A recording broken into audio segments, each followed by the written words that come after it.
বৃহস্পতিবার রাজ্য পুলিশের 476 জন কনস্টেবলের পাসিং আউট অনুষ্ঠান অনুষ্ঠিত হলো। নরসিংহগড়ের কেটিডিএস পুলিশ প্রশিক্ষণ কেন্দ্রে নতুন কনস্টেবলদের শপথ গ্রহণ অনুষ্ঠানে প্রধান অতিথি হিসেবে উপস্থিত ছিলেন মুখ্যমন্ত্রী প্রফেসর ডক্টর মানিক সাহা। উপস্থিত ছিলেন রাজ্য পুলিশের মহানির্দেশক অনুরাগ ধনকর সহ অন্যান্যরা।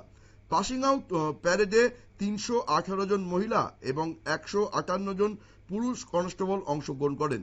এদিন 91 এবং 92তম ব্যাচের কনস্টেবলদের পাসিং প্যারেড অনুষ্ঠান অনুষ্ঠিত হয়।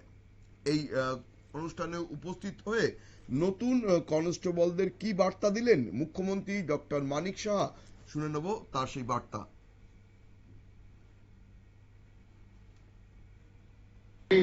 তিনি আছেন, উনি বলেছেন যে ট্রাফিক ব্যবস্থাপনা থেকে শুরু করে আইন শৃঙ্খলা রক্ষা, জঙ্গল ওয়ারফেয়ার, দুর্যোগ মোকাবেলা এবং ভিড় নিয়ন্ত্রণে ক্রাউড তাকে ম্যানেজমেন্ট করা যে গুরুত্বপূর্ণ, তার যে বাস্তব ভিত্তিক যে প্রশিক্ষণ আপনারা নিশ্চয়ই এখানে পেয়েছেন এবং তাকে ইমপ্লিমেন্টেশন আপনাদের করতে হবে ফিল্ডে।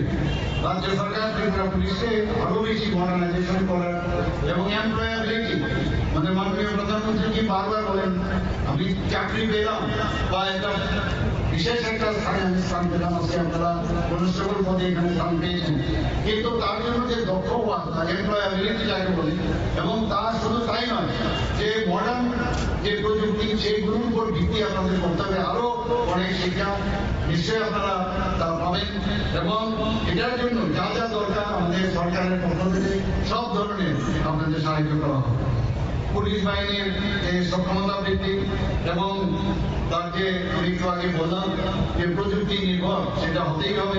সাইবার অপরাধ দমন, কমিউনিটি পুলিশিং এবং মহিলা ও শিশু সুরক্ষার ক্ষেত্রেও আপনাদের গুরুত্ব বিশেষ করে বর্তায় এবং সেটা নিশ্চয়ই আপনারা পালন করেন। আমি দৃঢ়ভাবে বিশ্বাস করি আপনাদের প্রত্যেকে এই লক্ষ্য পূরণের গুরুত্বপূর্ণ ভূমিকা পালন করবেন। আমি আনন্দের সাথে ঘোষণা করছি যে সরকারের অনুমোদিত অলরেডি 218 জন সাব ইন্সপেক্টর নিয়োগের প্রক্রিয়া খুব শীঘ্রই শুরু হবে। পাশাপাশি অতিরিক্ত 916 জন পুলিশ কনস্টেবল। আমরা শুনে নিলাম মুখ্যমন্ত্রী ডক্টর মানিক সাহার বক্তব্য। তিনি নতুন যে কনস্টেবল যারা শপথ নেন তাদেরকে আগামী জীবনের জন্য শুভেচ্ছা এবং অভিনন্দন জানান। পাশাপাশি প্রযুক্তি নির্ভর কাজকর্মের দিকে জোর দিতে হবে এবং সেদিকে নিজেদের আরো বেশি উন্নত করতে হবে বলেই তিনি বার্তা দেন। নজর রাখবো পরবর্তী সংবাদের দিকে, তার আগে নিয়ে নেব ছোট্ট বিজ্ঞাপন বিরতি।